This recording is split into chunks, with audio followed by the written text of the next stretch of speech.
Ik ben Veerle Winkelmolen, beter bekend bij kunstbende als Francis, mijn artiestennaam. Ik ben 17 jaar en ik woon in Maasbracht.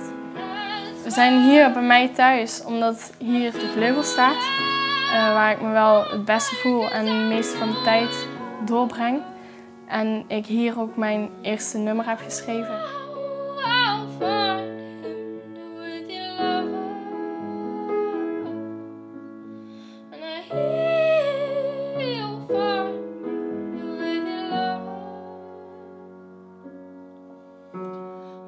Dit is de eerste keer dat ik meedoe aan kunstbende en daarbij ook de eerste keer dat ik een eigen liedje heb geschreven, waar ik meteen de regiofinale mee heb gewonnen in Sittard en daarna naar Amsterdam ging, heb ik in de Melkweg gespeeld. Dat was een grote nieuwe ervaring en daar ook de landelijke finale van kunstbende heb gewonnen.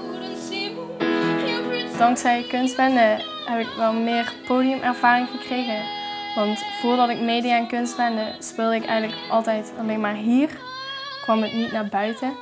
En sinds ik meedoe aan kunstbende maak ik ook mee hoe gezellig het is om met andere mensen muziek te maken en contacten te leggen. Mensen die met dezelfde dingen bezig zijn als jij. In de toekomst zie ik mezelf als muzikus, misschien als pianist of als zangeres met een band. Dat is nog een moeilijke keuze voor mij. Want een van de twee gaat het worden, denk ik, maar ik weet nog zelf niet zo goed wat ik wil.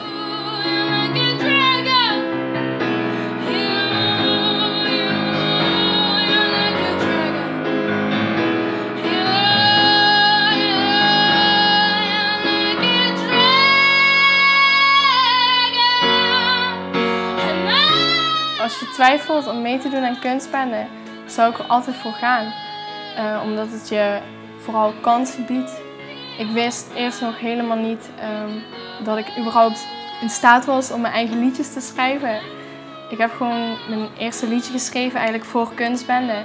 En een paar maanden later sta ik gewoon in de Melkweg in Amsterdam. Dat is eigenlijk een super ervaring. En dat soort dingen maak je toch wel mee door die organisatie. Ze regelen echt van alles en leuke dingen. Dus ik zou altijd voor kiezen als je twijfelt om mee te doen aan kunstbende, zou ik altijd voor gaan.